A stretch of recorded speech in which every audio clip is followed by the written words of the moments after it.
എനിക്ക് തോന്നുന്നു Raphinha as a very good example how to handle a crucial situation എന്നുള്ളതാണ്. പക്ഷേ ഇതിൽ നമ്മൾ കാണാതെ പോകാൻ പാടില്ലാത്തൊരു കാര്യമുണ്ട്, ടോക്സിക് ഫാൻസ്. എന്താണ് ബാഴ്സലോണയ്ക്ക് ഫാൻസിൽ ടോക്സിസിറ്റിയെ പറ്റിയൊന്നും സംസാരിക്കില്ലേ ഇല്ലേ എന്നുള്ളൊരു ചോദ്യം വന്നു. ഒബ്വിയസ്ലി ഹാവ് എൻ്റെ ഓൺ പെർസ്പെക്റ്റീവ് ആയിരിക്കും ഞാൻ സംസാരിക്കുക, അല്ലാതെ നിങ്ങൾ ചിന്തിക്കുന്നത് പോലെ സംസാരിക്കാനാണെങ്കിൽ നിങ്ങൾക്ക് ഇവിടെ വന്നിരുന്നത് സംസാരിച്ചാൽ മതി. പക്ഷേ ഇത് എൻ്റെ ചാനലിൽ എൻ്റെ പെർസ്പെക്റ്റീവാണ് പറയുന്നത്. സ്വാഭാവികമായിട്ടും അത് ചിലപ്പോൾ നിങ്ങൾക്ക് ഇഷ്ടപ്പെടാതിരിക്കാം. So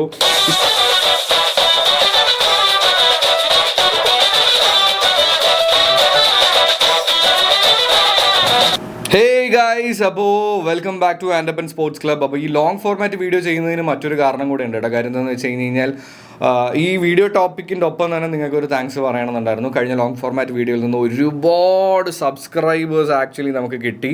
I was so happy. കാര്യം എന്താണെന്ന് വെച്ച് കഴിഞ്ഞാൽ പുതിയ ചാനൽ വന്നിട്ട് കഴിഞ്ഞ കുറച്ച് വീഡിയോസ് ഒന്നും വലിയ കാര്യമായിട്ട് ഓടുന്നുണ്ടായിരുന്നില്ല. പക്ഷെ അതിന്ന് ഒരു പോസിറ്റീവായിട്ടുള്ള റിസൾട്ട് കിട്ടുമ്പോൾ സന്തോഷം.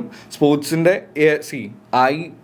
ഒബ്വിയസ്ലി ഹാവ് എൻ്റെ ഓൺ പെർസ്പെക്റ്റീവ് ആയിരിക്കും ഞാൻ സംസാരിക്കുക, അല്ലാതെ നിങ്ങൾ ചിന്തിക്കുന്നത് പോലെ സംസാരിക്കാനാണെങ്കിൽ നിങ്ങൾക്ക് ഇവിടെ വന്നിരുന്നത് സംസാരിച്ചാൽ മതി. പക്ഷേ ഇത് എൻ്റെ ചാനലിൽ എൻ്റെ പെർസ്പെക്റ്റീവാണ് പറയുന്നത്. സ്വാഭാവികമായിട്ടും അത് ചിലപ്പോൾ നിങ്ങൾക്ക് ഇഷ്ടപ്പെടാതിരിക്കാം. സോ ഇഷ്ടപ്പെടുകയാണെന്നുണ്ടെങ്കിൽ ചാനലൊന്ന് സബ്സ്ക്രൈബ് ചെയ്യുക. സ്പോട്ടിഫൈയിലാണെന്നുണ്ടെങ്കിൽ ഫോളോ ചെയ്യാനുള്ള ഒരു ഓപ്ഷനും കൂടി ഉണ്ട്. ഓർമ്മിപ്പിച്ചുകൊണ്ട് നമ്മൾ വിഷയത്തിലേക്ക് കിടക്കുകയാണ്. അപ്പോൾ റഫീനിയ ക്ലബ്ബ് വിടാനായിട്ട് പ്ലാൻ ചെയ്തിരുന്നു എന്നുള്ളതാണ് ഇപ്പോൾ കഴിഞ്ഞ ദിവസം വന്നിട്ടുണ്ടായിരുന്ന ഒരു കാര്യം.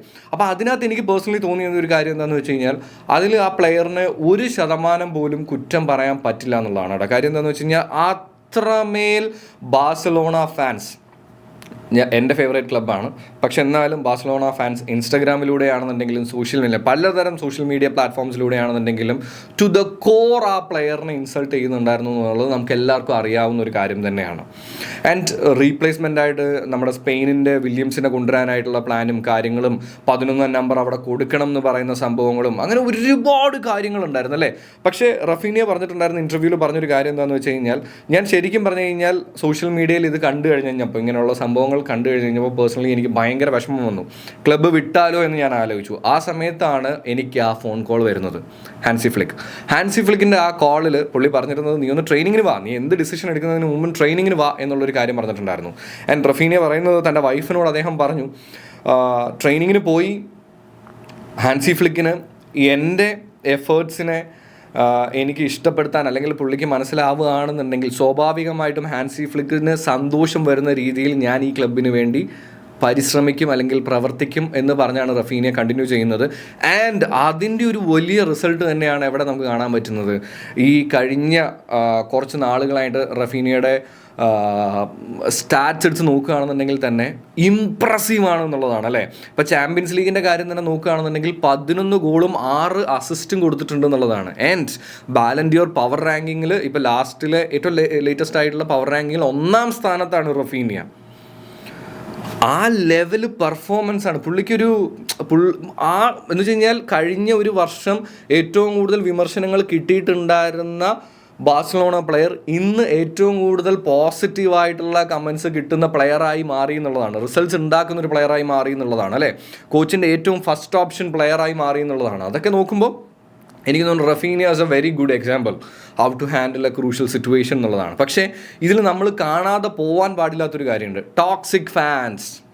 അത് സ്വന്തം ക്ലബിനെതിരെയാണെന്നുണ്ടെങ്കിലും ഏത് ക്ലബിലിരുന്നുകൊണ്ടാണെന്നുണ്ടെങ്കിലും ഇപ്പോൾ ഞാൻ വിശ്വസിക്കുന്നത് നമ്മുടെ ടീമിൽ ഒരു പ്ലെയർ എന്ന് പറയുന്നത് അത് നമ്മുടെ ക്ലബിൻ്റെ ഒരു പ്ലെയർ എന്ന് പറഞ്ഞു കഴിഞ്ഞാൽ അത് നമ്മുടെ പ്ലെയറാണ് അല്ലേ. അപ്പോൾ സീസൺ മോശമായിരിക്കാം, എല്ലാ ക്ലബ്ബുകൾക്കും എല്ലാ വർഷവും പോയി ട്രോഫി അടിക്കാനൊന്നും പറ്റുമൊന്നുമില്ല. ഓരോ വർഷം അത് മാറിയും തിരിഞ്ഞും ഒക്കെ ഇരിക്കുന്ന ഒരു സംഭവം തന്നെയാണ്. ചിലപ്പോൾ ഭയങ്കര ടാലൻ്റ് ആയിട്ടുള്ള പ്ലെയേഴ്സിന് പെർഫോം ചെയ്യാൻ പറ്റാത്ത സീസൺസും ഉണ്ടായിട്ടുണ്ട്. അപ്പോൾ അതൊക്കെ ഫുട്ബോളിൽ ഉണ്ടാവുന്ന കാര്യമാണല്ലേ. അപ്പോൾ അതുകൊണ്ട് മാത്രം ഒരു പ്ലെയറിനെ ഇൻസൾട്ട് ചെയ്യാന്ന് പറയുന്നത് ഒരു തരത്തിൽ ടോക്സിക് ആയിട്ടുള്ള കാര്യം തന്നെയാണ്. എനിക്ക് തോന്നിയൊരു കാര്യം എന്താണെന്ന് വെച്ച് കഴിഞ്ഞാൽ അതിനെല്ലാം വളരെ പോസിറ്റീവായിട്ടാണ് റഫീനിയ ഫൈറ്റ് ചെയ്ത് ഓവർകം ചെയ്ത് നല്ലൊരു റിസൾട്ട് ഇപ്പോൾ കാണിച്ച് കൊടുക്കുന്നതെന്നുള്ളതാണ്. ഫാൻസ് വർ റോങ് എന്നുള്ളൊരു സാധനം കാണിക്കാനായിട്ട് പുള്ളിക്ക് പറ്റി എന്നുള്ളതാണ്. അപ്പോൾ എന്തായാലും ഇതിൽ നിങ്ങൾക്ക് എന്താണ് കാര്യം, ഇത് ഞാൻ ചെയ്യാനുള്ളൊരു കാര്യം എന്താണെന്ന് വെച്ച് കഴിഞ്ഞാൽ എന്നോട് പേഴ്സണലി കുറേ പേര് കമൻറ്റിൽ ചോദിച്ചിട്ടുള്ളതാണ്, എന്താണ് ബാഴ്സലോണയ്ക്ക് ഫാൻസിൽ ടോക്സിസിറ്റിയെ പറ്റിയൊന്നും സംസാരിക്കില്ലേ ഇല്ലേ എന്നുള്ളൊരു ചോദ്യം വന്നു. അപ്പോൾ എനിക്ക് പറയാനുള്ളത് ഈ ആക്റ്റും ഒരു ടോക്സിക് ആയിട്ടുള്ളൊരു ആക്ട് തന്നെയാണ്. അതുപോലെ തന്നെ മറ്റൊരു കാര്യം എന്താണെന്ന് വെച്ച് കഴിഞ്ഞാൽ അതിപ്പോൾ റയൽ മാഡ്രിഡിലായാലും ശരി, ബാഴ്സലോണയിലായാലും ശരി, ഏത് ക്ലബിലായാലും ശരി, ടോക്സിക് ആയിട്ടുള്ള കാര്യങ്ങൾ എന്ന് പറയുന്നത് ഒരു പരിധിയിൽ കൂടുതൽ ക്ലബിനോട് ആരാധന തോന്നി എന്ത് പറഞ്ഞും നമുക്ക് ഡിഫെൻഡ് ചെയ്യാം, അല്ലെങ്കിൽ എങ്ങനെയും നമുക്ക് അതിപ്പോൾ പ്ലെയറിൻ്റെ കാര്യമായാലും ശരി വേറെ എന്തെങ്കിലും വിഷയമാണെങ്കിലും ആ ഒരു രീതിയിലേക്ക് മാറില്ലേ. അത് ക്ലബിനോടുള്ളൊരു ഇഷ്ടം തന്നെയാണ്, ശരി തന്നെയാണ്. പക്ഷേ അതൊരു പരിധിയിൽ കൂടുമ്പോൾ അത് ടോക്സിക് ആവുന്നുള്ളതാണ്. പിന്നെ പേഴ്സണലി എനിക്ക് തോന്നിയ വേറൊരു കാര്യം കൂടെ പറഞ്ഞുതരാം. ഇപ്പം ഞാൻ നിങ്ങളുടെ ക്ലബിനെതിരെ സംസാരിക്കുകയാണെങ്കിൽ സ്വാഭാവികമായിട്ടും നിങ്ങൾക്ക് എന്നോട് ദേഷ്യം വരും. അത് ഞാൻ കുറച്ചും കൂടെ അഗ്രസീവായിട്ടാണ് സംസാരിക്കുന്നതെങ്കിൽ നിങ്ങൾക്ക് ദേഷ്യമല്ല നല്ല കാലിപ്പ് വരും, എന്താണ് ഈ പൊട്ടം പറയുന്നതെന്ന് തോന്നിപ്പോകും. അതുപോലെ ഞാൻ കുറച്ചും കൂടെ വൾഗറായിട്ടാണ് പറയുന്നതെന്നുണ്ടെങ്കിൽ എങ്ങനെ ഇരിക്കും? അപ്പോൾ നിങ്ങൾ പറയും ഞാനൊരു ടോക്സിക് ആയിട്ടുള്ള ഒരാളാണ്, മാങ്ങയാണ് തേങ്ങയാണ്. അതുപോലെ തന്നെ ചിലപ്പോൾ നിങ്ങളും റിയാക്ട് ചെയ്തെന്ന് വരും. ഇപ്പോൾ കഴിഞ്ഞ റയൽ മാഡ്രിഡ് ഫാൻസിൻ്റെ റയൽ മാഡ്രിഡിനെ റിലേറ്റ് ചെയ്തുകൊണ്ട് ഞാനൊരു വീഡിയോ ഇട്ടപ്പോൾ അതിനകത്ത് വന്നിട്ടുള്ള ഫാൻസ് റയൽ ഫാൻസും അതിൽ താഴേക്ക് തന്നെ നോക്കിയാൽ മതി, ഒരുപാട് ഹെൽത്തി ആയിട്ട് കമൻസ് ഇട്ട ആൾക്കാരുണ്ട്, ഭയങ്കര വൾഗറായിട്ട് ഇട്ടവരുണ്ട്, ഇൻസൾട്ട് ചെയ്തിട്ടവരുണ്ട്. ഇതെല്ലാം ഓരോ ടൈപ്പ് ഓഫ് ഫാൻസ് ആണെന്നുള്ളതാണ് അതിൻ്റെ സത്യം അല്ലേ.